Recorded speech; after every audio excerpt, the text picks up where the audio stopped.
So ఎప్పుడైతే సెమెన్లో infection ఉంటుందో లేకపోతే ప్రోస్టేట్లో కానీ పెన్నిస్ టిప్ దగ్గర కానీ ఇన్ఫెక్షన్స్ ఉంటాయో అటువంటి ఇన్ఫెక్షన్స్ సెక్షువల్గా కలిసినప్పుడు ఆడవాళ్ళకి ఈ వెజైనల్ ఇన్ఫెక్షన్స్ వస్తాయి.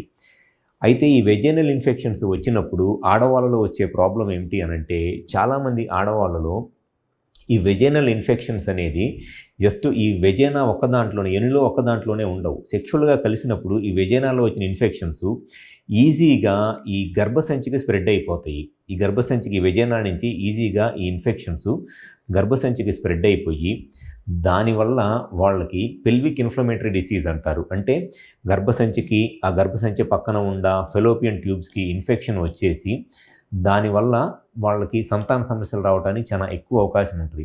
సెక్షువల్గా కలిసినప్పుడు ఈ వెజైనాలో కనుక ఇన్ఫెక్షన్ వచ్చినట్లయితే ఆ వెజైనల్ ఇన్ఫెక్షన్స్ చాలా ఈజీగా ఈ వెజైనా నుంచి గర్భసంచికి స్ప్రెడ్ అయిపోతాయి.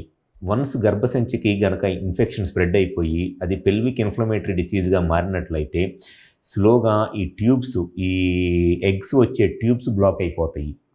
దాంతోపాటు ఈ గర్భసంచి లోపల ఉండే ఎండోమెట్రియం అంటారు.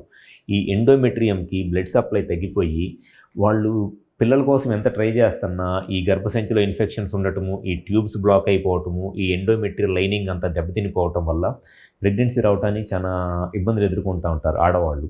సో ఎవరిలో అయితే మగవాళ్ళలో ఈ సెక్షువల్గా సెమెన్ ఇన్ఫెక్షన్స్ కానివ్వండి లేకపోతే స్కిన్ దగ్గర ఈ పెన్నిస్ పైన ఉన్న స్కిన్ దగ్గర ఇన్ఫెక్షన్స్ ఉంటుందో అటువంటి వాళ్ళు ఫస్ట్ ఆ ఇన్ఫెక్షన్స్ని ఎంత తొందరగా ట్రీట్మెంట్ చేయించుకుంటే వాళ్ళకి ఆ ఇన్ఫెక్షన్స్ తగ్గిద్ది అండ్ ఫ్యూచర్లో వాళ్ళ వైఫ్కి కూడా ఈ వెజైనల్ ఇన్ఫెక్షన్స్ లేకపోతే ఈ గర్భసంచికి సంబంధించిన ఇన్ఫెక్షన్స్ రాకుండా పిల్లలు పుట్టడానికి చాలా ఎక్కువగా అవకాశం ఉంటుంది.